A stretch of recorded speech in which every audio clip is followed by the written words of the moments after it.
ये एक और प्रमाण है कि प्रधानमंत्री मोदी जी देश पर किस प्रकार से बुलडोजर चला रहे हैं। 4-5 सालों में पहले से ज्यादा बेरोजगार युवा आज अल्फा में योगदान दे रहे हैं।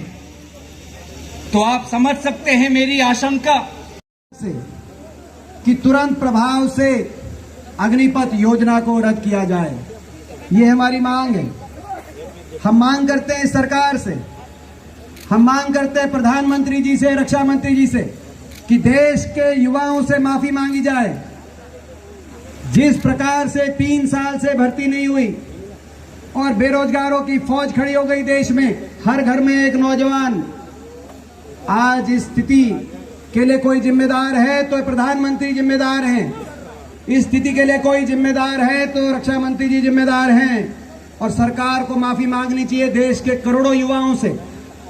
3 साल से भर्ती ना होने के लिए भी और अग्निपथ जैसी योजना जो पूर्णतः देश की सुरक्षा व्यवस्था के लिए घातक साबित भी हो सकती है, देश के युवाओं के भविष्य के लिए भी घातक साबित हो सकती है और राष्ट्र हित में भी जो घातक साबित हो सकती है, ऐसी योजनाएं लेके आए। इसके लिए केवल वापसी से काम नहीं चलेगा। हम मांग करते हैं कि ये वापसी के साथ साथ माफी मांगे। हम सब जानते हैं और हम सबको चिंता है किस तरीके से कांग्रेस अध्यक्ष श्रीमती सोनिया गांधी जी आज अस्पताल में हैं। हम जानते हैं किस तरीके से केंद्रीय जांच एजेंसियां आपके परिवार और कांग्रेस पार्टी के ऊपर निशाना, केंद्रीय जांच एजेंसियों का निशाना आपके परिवार के ऊपर और कांग्रेस पार्टी के ऊपर है। एक तरफ सोनिया जी अस्पताल में हो, दूसरी तरफ केंद्रीय जांच एजेंसियों के आप निशाने पे हो और फिर भी आप यहाँ पे आए देश के युवाओं के साथ खड़े होकर देश की युवाओं की लड़ाई लड़ने के लिए आप आए। मैं सभी कांग्रेस के शीर्ष नेतृत्व के साथ विशेष तौर पर प्रियंका गांधी जी का बहुत बहुत धन्यवाद करना चाहता हूं। हम क्यों मांग कर रहे हैं कि ये वापस हो? क्योंकि हमारा मानना ये योजना ना तो राष्ट्र सुरक्षा हित में, ना राष्ट्र हित में है और ना ही देश के युवाओं के भविष्य के हित में है। मैं पूछना चाहता हूं मोदी जी से कि आपने जितने भी आपके आर्मी कमांडर्स हैं, जो आपके आर्मी के तो जो आपका अधिकारी हैं, क्या उनसे आपने कभी चर्चा करी इस अग्निपथ के बारे में? और साथ में मैं बताना चाहता हूं कि मध्य प्रदेश में कांग्रेस की सरकार ने भूतपूर्व सैनिकों को 10% ग्रेड 4 में और 5% ग्रेड 3 में नौकरियों के लिए कानून नियम बनाया हुआ था। लेकिन आज पूरे मध्य प्रदेश में भूतपूर्व सैनिक आंदोलित हैं क्योंकि उन्होंने इस नियम का पालन नहीं किया। एक भी हमारे भूतपूर्व सैनिक को नौकरी नहीं दी गई इस कानून के अंतर्गत, नियम के अंतर्गत। मजबूरी में जब उन्होंने आंदोलन किया तो मध्य प्रदेश की भाजपा की पुलिस ने उन पर लाठीचार्ज किया। फैसला ये अग्नि पे रास्ते पे चलने का जो नौजवानों को फैसला दिया है, ये देश के विरुद्ध है, ये नौजवानी के विरुद्ध है, ये उन लोगों की अपेक्षा जो 8 साल पहले मोदी जी ने 2 करोड़ नौकरी हर साल देने का वादा किया था, ये उसके विरुद्ध है। ये ठेके प्रथा जो चलाई है, कोई हो सकता है कि 4 साल में कोई देशभक्ति उसमें गुट गुट के भर दी जाए, कोई लगाव पैदा कर दिया जाए? 4 साल में तो आदमी किसी घर में रहे उससे लगाव पैदा नहीं होता। ये उसको बोलते हैं दुश्मन की गोली के सामने हम 4 साल में खड़ा करने के लिए आपको पैदा करना। सो हमारा प्रदेश सबसे ज्यादा फौज में कुर्बानियां भी दी है, पाकिस्तान के साथ लगता है, चाइना से लड़ाई हो सबसे आगे गोली खाते हैं। लेकिन वो नौजवान जो बड़े देर से प्रैक्टिस कर रहे थे, जिनका मानना था कि हम फौज में जाएंगे, हम देश की सेवा करेंगे, उनके सपने चकनाचूर कर दिए हैं।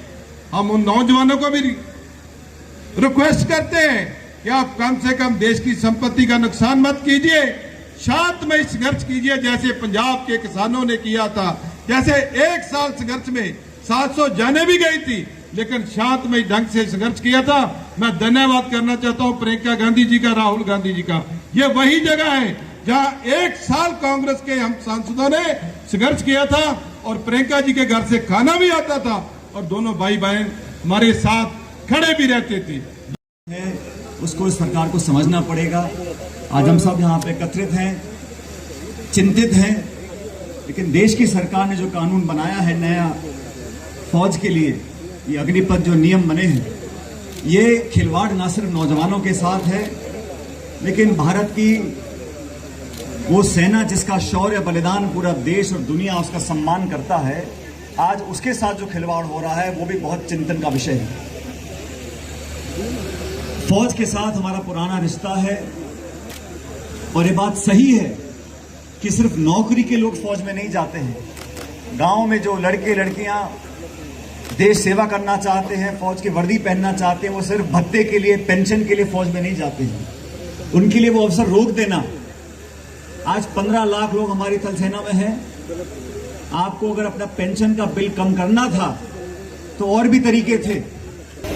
ਅੱਜ ਜੰਤਰ ਮੰਤਰ ਵਿਖੇ ਕਾਂਗਰਸ ਪਾਰਟੀ ਦੀ ਕਾਂਗਰਸ ਵਰਕਿੰਗ ਕਮੇਟੀ ਦੇ member, all India Congress committee ਦੇ ਮੈਂਬਰ ਤੇ ਮੈਂਬਰ ਆਫ ਪਾਰਲੀਮੈਂਟ ਸਾਰੇ ਇੱਥੇ ਧਰਨਾ ਦੇ ਰਹੇ ਨੇ, ਸੱਤਿਆਗ੍ਰਹਿ ਕਰ ਰਹੇ ਨੇ, ਕਿਉਂਕਿ ਜਿਹੜਾ ਅਗਨੀਪਥ ਜਿਹੜਾ ਇੱਕ 10 ਲੱਖ ਨੌਕਰੀ ਦਾ ਇੱਕ ਲੋਲੀਪੌਪ ਦਿੱਤਾ ਹੈ ਪ੍ਰਧਾਨ ਮੰਤਰੀ ਜੀ ਨੇ, ਉਹਦੇ ਤੋਂ ਸਾਰੇ ਦੇਸ਼ ਦੇ ਵਿੱਚ ਆਕਰੋਸ਼ ਹੈ। ਉਹਨੂੰ ਫੈਸਲੇ ਨੂੰ ਵਾਪਸ ਲੈਣਾ ਚਾਹੀਦਾ ਹੈ, ਕਿਉਂਕਿ ਫੌਜਾਂ ਦੇ ਵਿੱਚ ਭਰਤੀ ਟਾਈਮ ਬਾਉਂਡਿੰਗ ਨਹੀਂ ਚੱਲ ਸਕਦੀ, ਕਿਉਂਕਿ ਇੱਕ ਸਮਾਂ ਲੱਗਦਾ ਹੈ ਉਹਨੂੰ 10 ਸਾਲ मतलब रिटायरमेंट तक आदमी का एक रिश्ता बनता है देश के नाल, देश भगती का एक टाइम लगता उस चीज़ में। कोई रैंक नहीं, कोई पेंशन नहीं। अज सारे देश च आक्रोश है, देश के नौजवान लीडर के नाल, नौजवान ਦੇ ਨਾਲ ਖੜੇ ਆ। ਜਿਹੜਾ ਆਕਰੋਸ਼ ਹੈ ਇਸ ਵੇਲੇ ਜਨਤਾ ਦੇ ਨਾਲ ਹੈ। ਅਸੀਂ ਉਹਨਾਂ ਨੂੰ ਬੇਨਤੀ ਕਰਾਂਗੇ ਪਬਲਿਕ ਪ੍ਰਾਪਰਟੀ ਡਿਸਟਰੋਏ ਨਾ ਕਰੋ, ਆਪਣਾ ਸ਼ਾਂਤਮਈ ਤਰੀਕੇ ਦੇ ਨਾਲ ਇਸ ਸਰਕਾਰ ਦੇ ਵਿਰੁੱਧ ਪ੍ਰਦਰਸ਼ਨ ਕਰੋ। From 18 onwards, we will raise our strong voice in the parliament also.